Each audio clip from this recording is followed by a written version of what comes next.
여러분들은 뭐 할 때가 가장 행복하신가요?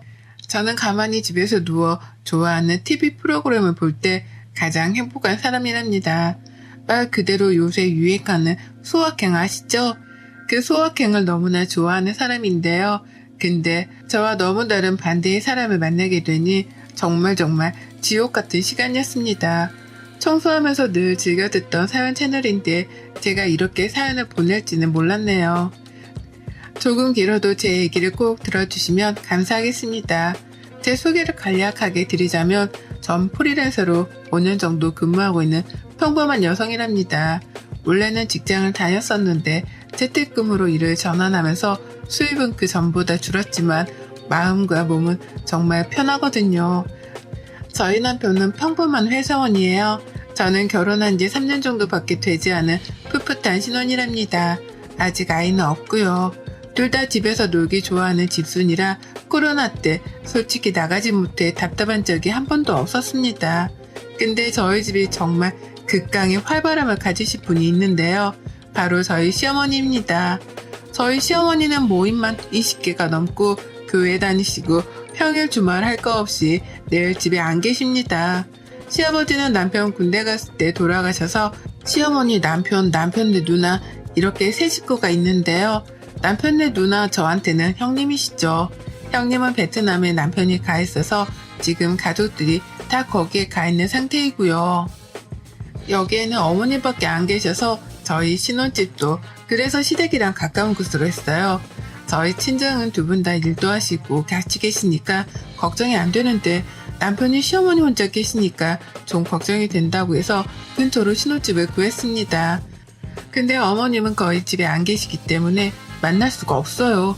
그런데 전화는 또 되게 잘하세요. 전화하셔서 매일 하시는 말이 다 초딩 같은 말씀이세요. 어떤 친구분 흉을 보시는데 제가 봐도 저희 어머님이 잘못했는데 자꾸만 자기가 무슨 잘못을 해서 그 옆에 내가 그러는지 모르겠다만 100번을 말씀하세요. 그리고 저희가 어머니께 소정이지만 용돈을 매번 드리거든요. 근데 그 용돈으로 어머님 매출에 비하면 정말 아무것도 아니에요. 그래서 도대체 무슨 돈으로 놀러 다니시는지 가끔 남편한테 물어보면 시아버지 돌아가시고 나서 그래도 꽤 많은 재산이 있어 그걸로 쓰시는 것 같더라고요. 뭐 연금도 나오신다고 하고 그거야 저희가 상관할 바는 아니니 저희는 따로 용돈을 드리고 있어서 그것만 드리거든요. 이렇게만 보았을 때 저희 시어머니 참 많이 신경 안 쓰실 것 같잖아요. 저도 처음에는 그랬습니다. 매일 집에 안 계시고 매일 어디를 다니시니까 집에 오라는 말씀도 안 하고 하시니 뭐 전화 오는 거야 받는 게 어려운 게 아니니까. 근데 꼭 일주일에 한두 번은 저희랑 시간을 보내야 한다고 생각하시는 것 같아요. 물론 저도 웬만하면 어머님이랑 시간을 보내려고 하지만 주변에서 그렇게 시댁을 많이 가냐 숨 막히지 않냐 물어보는데 꼭 그렇지는 않거든요. 근데 이번에 정말 사연을 보낼 만한 일이 생겼더라고요. 저한테도요. 저희 시어머님의 성격을 잠깐 말씀드리자면 정말 아이 같으세요. 그냥 아이가 아니라 철없는 아이요. 그 도가 가끔은 너무 지나쳐 누가 엄마고 누가 아들인지도 모르겠고요. 또 누가 며느리고 또 누가 엄마인지도 모를 만큼 철이 없으세요. 어른한테 철이 없다고 하면 안 되겠지만 어머님이 딱 그러세요. 어머님은 정말 한 달에도 돈을 펑펑 쓰고 다니세요. 저 정도면 돈이 거덜날 것 같은데 그냥 쓰세요. 근데 그 쓰는 게 정말 쓰잘데기 없는 곳에 써요. 한 가지만 말씀드리면 전에는 갑자기 저희 몰래 집에서 구슬하다가 걸리셨어요. 근데 그 굿을 500만 원이나 주고 하셨대요. 보통 사람이라면 이 말이 믿으시겠어요? 처음에는 50만 원인 줄 알았더니 500만 원이래요. 그래서 제가 왜 굿을 했냐고 여쭤보니 요새 집안 분위기가 우중충하고 자꾸만 자기가 아파서 모임에서 점을 보러 가니 그 무당이 굿을 하면 좋아질 거라고 한 두세 번 정도 하면 싹 사라질 거라고 했다는데 제가 봐도 딱 느낌이 오는 겁니다. 두세 번 하면 1,000만 원이 넘는데 몸이 안 좋으면 병원에 가시면 되지 왜 굿을 하는지 말이 안 되잖아요. 그 돈도 모아두었던 돈이 아니라 그냥 어디 통장에서 뺀 것 같더라고요. 어디인지도 모르겠대요. 그냥 뺐대요. 이 정도로 어머님은 사회생활을 잘 안 해보기도 하고 매일 놀기만 하니 사실 뭘 알까 싶으셨거든요. 근데 이것보다 저희 집에는 더 심한 일이 생겼답니다. 저는 거의 면허를 따고 10년 정도가 돼서 운전도 잘 못하고 차도 또 없었거든요. 남편이 차가해서 굳이 제 차가 있을 필요가 없다고 생각하기도 하고 전 정말 집순이어서 굳이 혼자 나갈 일이 많이 없다고 생각해서 운전을 안 했거든요. 근데 재택근무하면서 업체들 갈 일이 생기면서 연수를 좀 배워야 할까 생각이 들더라고요. 대중교통 이용하기도 너무 거리가 멀고 해서 남편이랑 상의 후에 연수를 배우고 그냥 서브카로 적당한 차를 구매하기로 했습니다. 다들 근데 아시잖아요. 요새 신차 기다리는 게 거의 하늘의 별 따기인 것을요. 그래서 중고차도 알아보는데 마땅치가 않았습니다. 그러던 와중에 갑자기 시모가 저에게 대뜸 너 차 필요하냐? 물어보길래 필요해서 출퇴근용으로 좀 저렴한 거 보고 있다 라고 말씀드리니 자기 모임에 있는 아줌마가 차를 내놓는다고 하는데 거의 새 거인데 자기한테 저렴하게 주기로 했다고 네가 사면 어떻겠냐고 하는데 이게 웬일인가 싶어서 그 차 사진도 보고 실물로도 가지고 오셨더라고요. 정말 거의 새 차 느낌이고 가격도 너무 저렴해 안 살 수가 없는 가격이었어요. 당장 사겠다고 말하고 현금으로 중고차를 구매했습니다. 소개시켜주신 어머님께도 감사해서 제가 백화점 가서 옷 한 벌 사드렸거든요. 근데 이때부터였을까요? 자꾸만 어머님이 어디 가려고 하는데 거기 좀 데려다 달라고 이야기를 하시는 거예요. 처음에는 당연히 모셔다 드렸습니다. 어머님도 면허는 있으신데 장롱 면허라 자기도 막 운전을 배우고 싶다고 하는데 저도 연수받고 차 한 대 뽑으라고 말씀드렸는데 자기는 굳이 필요 없다며 계속 그러시더라고요. 그래서 정말 10번 중에 9번은 계속 모셔다 드렸어요. 근데 그 거리가 집에서도 거의 1시간에서 1시간 반 정도는 가야 하는 거리에 위치해 있는 곳이 많았습니다. 요즘 기름값도 많이 오르고 저는 왔다 갔다 하면 진짜 진이 빠지기도 하고 차를 일 때문에 구매했는데 어머님 데리고 다니는 일들이 더 많아 한 번은 제가 볼멘 소리로 어머님께 너무 피곤하다라고 했죠. 그랬더니 갑자기 버럭 화를 내더니 네가 누구 때문에 이 차를 샀는데 너 벌써 잊었냐? 하시면서요. 그렇게 소리를 지르는 걸 많이 못 봐서 저도 좀 당황하긴 했지만 서운하시나 보다 하고 그 뒤로도 어머님을 계속 모셔다 드렸어요. 한 번, 두 번, 세 번, 네 번. 횟수는 점점 올라가고 이제는 아예 저보고 대놓고 장거리 운전 좀 내일 해야겠다면서 문자로 보내세요. 제가 업체에 가야 할 일이 있어서 어렵다고 하면 기다리겠다고 말씀하시니 자기는 저녁에 가도 상관없다면서 그러는데 거절을 해도 계속 저러는데 운전도 아직 미숙해서 한번 운전하고 나면 진짜 기진맥진했습니다. 그래서 이번에는 제가 아직 그런 장거리에 익숙하지가 않다.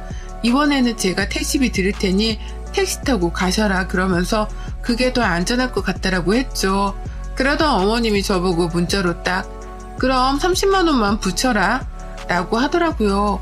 아니 30만 원이 누구네 개 이름도 아닌데 저렇게 하니 처음에는 기분이 많이 나빴습니다. 돈을 드린다고 제가 먼저 말씀드렸으니 우선은 붙여드리고 남편한테 그날 저녁 이런 얘기를 했더니 엄마가 혼자 가는 게 좀 그래서 그런 것 같다.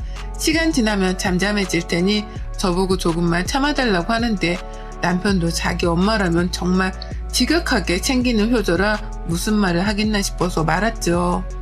그 뒤로도 어머님의 운전 부탁은 도를 지나칠 정도였습니다. 정말 한 번은 주말에 남편은 회사 가고 저는 오랜만에 늦잠을 자고 있는데 아침부터 거의 100번은 전화하셔서 오늘 어디 가야 하는데 왜 늦잠을 자냐? 너는 게을러서 어떡하냐는 잔소리를 시전하셨습니다. 저도 그런 말씀 없었는데 갑자기 왜 그러시냐 하니 저보고 빨리 오라고 지금 자기 빨리 데리러 오라고 하는 거예요. 저 일어난 지 10분도 안 됐는데 저러니 우선 모자만 푹 눌러쓰고 나갔어요. 근데 제가 저렇게 해드리면 고맙다 말 정도는 하실 수 있는데 가는 내내 계속 불평불만만 시전하시길래 귀 닫고 운전만 하고 갔습니다. 정말 차를 다시 팔아버려야 할 정도로 큰 고민하게 되었는데요. 도를 지나치는 어머님의 부탁에 아무래도 안 되겠다 싶어 어머님한테 백화점으로 쇼핑 가자고 말씀드리고 우선 기분을 좋게 만들어 드린 후에 어머님께 넌지시 말씀을 드렸습니다. 어머님 모셔다 드리는 게 정말 싫어서가 아닌데 제가 앞으로 업체 다닐 일도 좀 많아지고 제가 운전이 아직 미숙해서 너무 장거리는 힘드네요. 그때는 어머님이 택시 타고 다니셔야 할 것 같아요. 뭐? 내가 너를 얼마나 불렀다고 그러냐? 아, 부르신 건 아니지만 그래도 많이 제가 어머님을 모셔다 드리니 운전을 한번 하고 오면 쓰러져서 아무 일도 못하고 자는 시간이 많아서요. 어머님이 이해 좀 해주세요. 라고 했더니 뭐 말로는 알겠다고 하더라고요. 그 뒤로는 좀 잠잠해진 것 같아서 저도 마음이 많이 놓였죠. 그리고 오랜만에 남편이 주말에 쉬어서 둘이 근처에 있는 호캉스에 가자 싶어 정말 오랜만에 둘이 여행을 갔습니다. 가까운 곳이라 짐을 간단하게 싸서 가서 영화도 보고 수영도 하고 저녁에는 와인도 마시고 오랜만에 둘이 보내니 참 좋았습니다. 역시 이런 게 결혼의 행복이다. 이러고 있을 때쯤 제가 씻고 나왔는데 모르는 번호로 전화가 10통이나 와 있는 거예요. 일 안 할 때는 업무 톡 받기 싫어서 무음으로 해놨는데 10통이나 와 있어서 뭐지 싶어서 전화를 받았습니다. 누구세요? 전화를 많이 하셨길래요. 정수지 씨 맞으시죠? 여기 경찰서입니다. 네? 경찰서요? 경찰서에서 왜? 처음에는 그 전화를 받고 저는 보이스피싱인 줄 알았어요. 그래서 끊으려는데 갑자기 경찰관께서 저보고 김옥순 씨 아시죠? 네, 저희 어머님이신데 왜 그러세요? 어머님 무슨 일 있으세요? 지금 김옥순 씨가 도로 위에서 교통사고를 해서 합의를 해야 할 것 같습니다. 근데 그 차가 정수지 씨 명의로 되어 있다고 하고 어머님이 면허는 있으신데 제가 보기엔 운전 미숙으로밖에 안 보여서 와보셔야 할 것 같습니다. 그 이야기를 듣는데 정말 머릿속이 새하얘지더라고요. 분명히 제 차는 집에 있고 한데 어머님이 왜 제 차를 가지고 나갔을까? 어떻게 가지고 나갔을까 싶기도 해서 남편한테 이 사실을 당장 알렸죠. 근데 남편은 어머님이 갑자기 아까 우리 집에 뭐 반찬을 가져다 들어오신다면서 집 비밀번호를 알려달라고 했대요. 엄마가 뭔 반찬을 했냐 하니 자기도 모임 사람들이 가져다 줬는데 너무 맛있어서 너희도 가져다 주려고 하니 너네 여행 가니까 자기가 냉장고에 두고 간다고 하길래 집 비밀번호를 알려드렸다고 합니다. 남편도 그 얘기를 듣자마자 같이 호텔에서 나와 해당 경찰서로 갔습니다. 갔더니 어머님은 어떤 분이랑 싸우고 있고 경찰들은 말리고 있어. 도대체 어떻게 된 일이냐고 남편이 버럭 화를 냈죠. 어떻게 이 사람 차를 타고 나갔냐니까 어머님 하시는 말이 참 아직도 기억에 남네요. 얘가 내가 정말 싸게 좋은 차 싸게 해줬더니 내가 몇 번 태워달라 하니까 그게 귀찮다고 하잖아. 근데 나는 어디 갈 데가 있고 니네는 마침 여행 갔다길래 얘 차 좀 내가 타봤어. 뭐 도둑질한 것도 아니고 내가 뭐 죽을 죄를 쳤니? 라면서 뻔뻔하게 오히려 나오니까 할 말이 없더라고요. 차 상태를 사진으로 보니 제 차는 벌써 폐차 수준으로 찌그러져 있고 상대방 차는 다행히도 SUV라 손상도가 크긴 하지만 제 차만큼은 아닌데 사람이 다쳐 병원으로 가야겠다고 하는 겁니다. 블랙박스도 확인하는데 이건 초보인 제가 봐도 어머님 잘못이 100%인 것 같은데 자꾸만 우기니까 경찰관이 도로 통제 때문에 우선 모시고 왔다고 말씀하더라고요. 남편은 쪽팔린 지 고개만 푹 숙이고 있고 어머님은 자기가 뭘 잘못했느냐면서 계속 소리 고래고래 지르고 있어서 제가 큰 소리로 그러면 안 되지만 어머님 제발 좀 그만하세요. 지금 여기 어머님만 있는 거 아니잖아요. 라고 했습니다. 그리고 도대체 어떻게 이런 일을 벌이셨냐고 물어보니 어머님의 진술서에 참 솔직하게 적으셨더라고요. 어머님은 저희가 여행 가는 걸 알고 남편한테 비밀번호를 물어 저희 집으로 들어오셨고 제 차키를 집어 차를 찾아서 도로로 나가는 순간 신호를 보고 가지 않다가 옆에서 오는 차와 부딪혔더라고요. 이건 근데 정말 도둑질이잖아요. 남의 차를 허락도 없이 타고 나가셨다는 게 몰래 쓰고 다시 가져다 놓으면 아무 일도 없다고 생각하셔서 그랬대요. 근데 제 차에 블랙박스도 있고 조금 생각하면 다 알 수도 있는데 모를 거라고 생각해 저런 행동을 했다니 이해가 가지 않고 또 너무나 어이가 없었지만 우선은 거기서 합의하는 게 가장 중요하다고 생각해서 먼저 보험사랑 이야기를 하고 다시 만나기로 한 후 경찰서에서 어머님을 모시고 나왔습니다. 남편은 도대체 무슨 생각으로 그랬냐고 난리치고 어머님은 내가 무슨 잘못을 했냐 그러고 그 뒤로도 저희 집은 전쟁 아닌 전쟁을 치르게 되었습니다. 우선 어머님이 사고 내 피해 입은 분이 합의금 1,000만 원을 요구했고 어머님은 운전미숙의 면허증은 있지만 거의 장롱면허의 과실이 90% 나올 것 같아서 보험사에서도 그냥 합의하는 게 좋다고 했지만 어머님은 그런 돈도 없고 자기가 잘못한 게 없다고 계속 난리를 치셔가지고 지옥 같은 일주일이 흘러갔습니다. 저한테 사과 한마디 안 하시는 어머님을 보고 저는 있던 전까지 떨어져 버린 상황이고 남편 또한 엄마의 행동에 너무 화가 나 아무 말도 못하더라고요.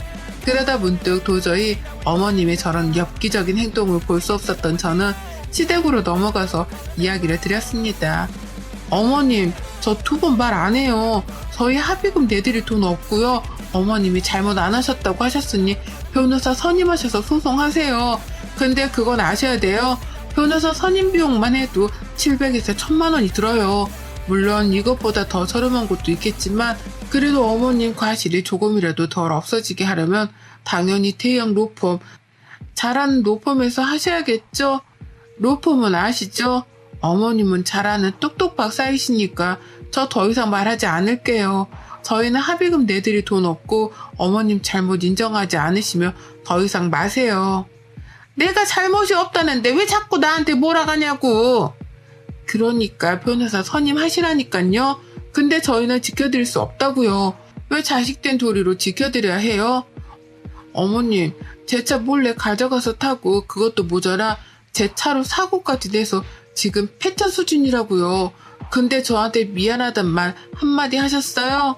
제가 어머님 제 차 몰래 끌고 나간 것도 신고해서 소송 한번 걸어볼까요? 그것까지 안 하는 걸 지금 감사하게 생각하세요. 자식 부끄러운 줄 아시고요. 라고 말하니 그때 갑자기 어머님 얼굴이 울그락불그락 하면서 저희 보고 그만 가라 하고 방으로 들어가시더라고요. 집에 오면서도 남편도 저도 아무 말은 안 했지만 아마 남편은 자기 엄마한테 그런 게 마음이 좋지만은 않았겠죠. 근데 그럴 수밖에 없던 걸 이해해 주리라 믿고 그 뒤로도 어머님 전화 모조리 차단했어요.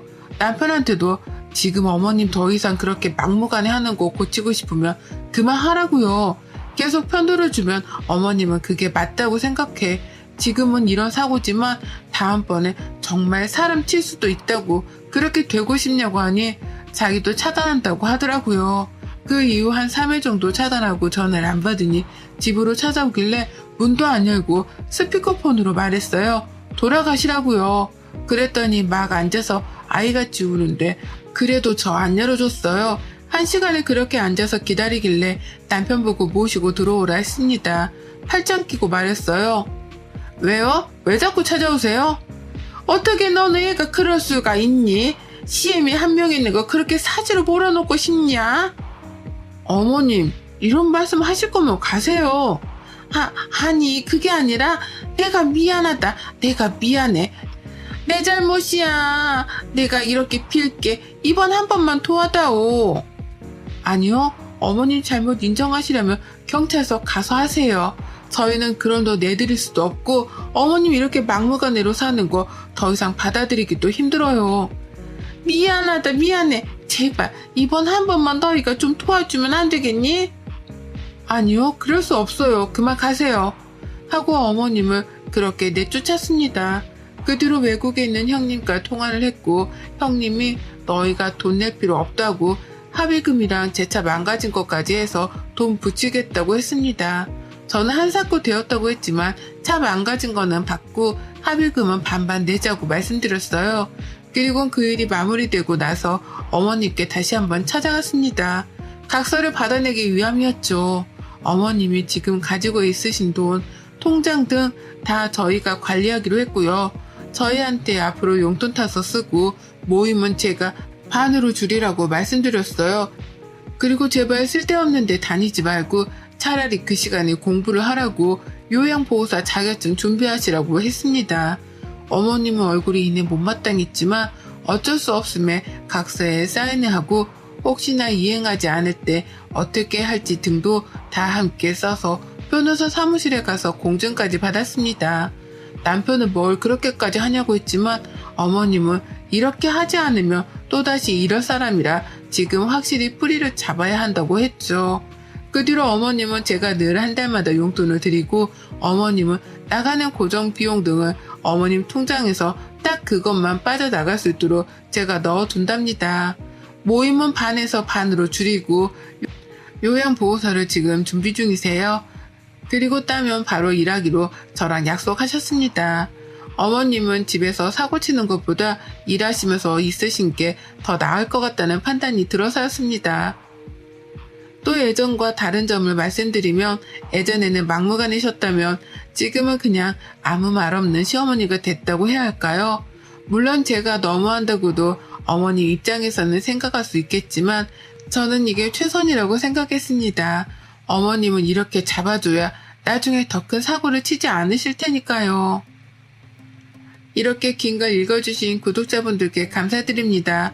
저희 시어머니 철없는 막내딸이라고 생각하고 잘 케어해볼랍니다.